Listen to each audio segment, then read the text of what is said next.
اور اگر ان جگہوں کے بال گھنے نہ ہو تو جلد کا دھلنا بھی فرض ہوگا. اب کسی کی داڑھی کے بال بہت گھنے ہیں یا مونچھ بہت گھنی ہے یا بچی کے بال بھی گھنے ہیں کہ وہاں پانی نہیں پہنچ سکتا, جلد نظر نہیں آتی, تو بال کا دھلنا فرض ہے. اور اگر ہلکی داڑھی ہو تو اس صورت میں جلد کا دھلنا ضروری ہوگا. اگر مونچھ کسی کی بڑھ کر ہونٹوں کو چھپا لے, لبوں کو چھپا لے, تو اگرچہ کتنی بھی گھنی ہو مونچھیں ہٹا کر لب کا ہونٹ کا دھلنا فرض ہے. اولاً تو اتنی بڑی مونچھ رکھنا جائز نہیں ہے کہ کفار کا طریقہ ہے. اسی طرح اگر داڑھی کے بال گھنے نہ ہو تو جلد کا دھلنا فرض ہے چہرے کا, اور اگر گھنے ہوں تو گلے کی طرف دبانے سے, داڑھی کو گلے کی طرف دبائیں تو گلے کی طرف دبانے سے جس قدر چہرے کے گرد میں آئیں, جتنا داڑھی کا حصہ چہرے کے حساب میں آ جائے ان کا دھلنا فرض ہے. جڑوں کا دھلنا فرض نہیں, جبکہ داڑھی کیا ہو, گھنی ہو. اور جو حلقے نیچے ہوں, یعنی جو بال نیچے لٹک رہے ہیں دبانے کے بعد, ان کا دھونا ضروری نہیں ہے. اور اگر کچھ حصے میں گھنی ہوں اور کچھ چھدرے ہوں, کھلے کھلے ہوں, تو جہاں گھنے ہوں وہاں بال اور جہاں کھلے ہوں اس جگہ جلد کا دھونا فرض ہے. اب ہونٹ کا دھلنا کہاں تک فرض ہے؟ تو کہتے ہیں لبوں کا وہ حصہ جو عادتاً, ہونٹ کا وہ حصہ جو عادتاً لب بند کرنے پر ظاہر رہتا. عام طور پر ہم ہیں, جیسے آپ بیٹھے ہوئے ہیں, آپ اپنا منہ بند کیے سن رہے ہیں, تو کوئی تو منہ کھول کے سن نہیں رہا ہوگا, ہر کوئی منہ بند ہی رکھا ہوگا. اگر کوئی سو رہا ہے تو بول نہیں سکتے. تو جو جگتی حالت میں ہو اپنی, تو جو عام حالت میں جتنا ہونٹ کھلا رہتا ہے نا, اس کا دھلنا فرض ہے. اب اگر کوئی وضو کر رہا تھا اور خوب زور سے ہونٹ کو بند کر لیا اور عادتاً جتنا کھلا رہتا اس کا کچھ حصہ چھپ گیا, اس پر پانی نہ پہنچا, اور اس نے کلی نہیں کی تھی کہ دھل جاتا, تو وضو نہ ہوا. ہاں وہ حصہ جو عادتاً منہ بند کرنے میں ظاہر نہیں ہوتا ان کا دھلنا فرض نہیں ہے, اور اگر کلی کر لیا ہے تب تو کوئی بات نہیں. رخسار اور کان کے بیچ میں جو جگہ ہے جسے کنپٹی کہتے ہیں, اس کا دھونا فرض ہے. ہاں اس حصے میں جتنی جگہ داڑھی کے بال گھنے ہوں وہاں بالوں کا, اور جہاں بال نہ ہوں یا گھنے نہ ہوں تو جلد کا دھلنا فرض ہے. اسی طرح عورتیں جو ناک میں نتھ وغیرہ پہنتی ہیں, ہے نا, تو نتھ کا سوراخ اگر بند نہ ہو تو اس میں پانی بہانا فرض ہے, اور اگر تنگ ہو تو پانی ڈالنے میں نتھ کو حرکت دے, ورنہ ضروری نہیں. مطلب اگر اس کے اندر پہنا ہوا ہے اور تنگ ہے تو اسے ہلائے, اور اگر کھلا ہے تو پانی ڈالے, اور اگر تنگ نہیں ہے, ڈھیلا ڈھالا ہے, تو توجہ دینے کی ضرورت نہیں, پانی بہہ جائے گا, ہلانے کی ضرورت نہیں ہے. اسی طرح آنکھوں کے ڈھیلے اور پپوٹوں کی اندرونی سطح کا دھونا کچھ درکار نہیں. آنکھوں کے ڈھیلا جو پلکوں کے اندر ہوتے ہیں, پپوٹے, اندر والا حصہ دھلنا کچھ ضروری نہیں, بلکہ دھلنا بھی نہیں چاہیے کیونکہ اس میں نقصان ہے. کچھ لوگ کہتے ہیں اندر کا دھلنا چاہیے, نہیں دھلنا چاہیے. منہ دھوتے وقت آنکھیں زور سے میچ لی کہ پلک کے متصل ایک خفیف سی تحریر بند گئی ہے نا. جب آپ نے جم کے آنکھ بند کی تو پپوٹوں پر, ہے نا, تھوڑی سی لکیر کھینچ جاتی ہے نا, چمڑے سکڑ جاتے ہیں, اس پر پانی نہ بہا, ہے نا, اور وہ عادتاً بند کرنے سے ظاہر رہتی ہے تو وضو ہو جائے گا, مگر ایسا کرنا نہیں چاہیے. اور اگر کچھ زیادہ دھلنے سے رہ گیا تو وضو نہیں ہوگا. تو میں نے کہ نہیں, تو جو لکیر بننے کی بات ہو رہی تو گویا کہ اس حصے پر پانی پہنچ جاتا ہے. چلیے, آنکھ کے کوے پر, کوے پر, آنکھ کے کوے پر,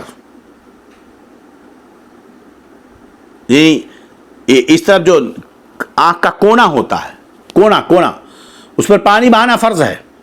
مگر سرمے کا جرم, یعنی سرما لگایا تھا اس کی جلد پلکوں پر, کوے پر رہ گیا اور وضو کر لیا, اور پتہ نہ چلا اور نماز پڑھ لی تو حرج نہیں, نماز ہو گئی, وضو بھی ہو گیا. اور اگر معلوم ہے تو اسے چھڑا کر پانی بہانا ضروری ہے. یہ اس لیے کہ یہ حرج ہے, یہ عادتاً آدمی کی توجہ نہیں جاتی ہے. اگر یہ بھی ضروری قرار دیا جائے تو لوگ مشکل میں پڑ جائیں گے, بہت سارے لوگوں کی نماز ہی نہیں ہوگی. تو الحرج مدفوع عند الشرع. اسی طرح پلک کا ہر بال پورا دھونا فرض ہے. اگر اس میں کیچڑ وغیرہ کوئی سخت چیز جم گئی تو چھڑانا فرض ہے. یہ ہوا چہروں کے بارے میں حکم, اور گفتگو طویل ہو چکی, اس لیے ہم گفتگو ختم کریں گے. اب انشاءاللہ اس کے بعد ہاتھوں کے بارے میں ہم گفتگو کریں گے. اللہ رب العزت ہم سب کو کے ایمان و عقیدے، جان و مال، عزت و آبرو کی حفاظت فرمائے. استغفر اللہ رب من کل ذنب واتوب الیہ. اشہد ان لا الہ الا اللہ و اشہد ان محمدا عبدہ و رسولہ. السلام علیکم و رحمۃ اللہ وبرکاتہ.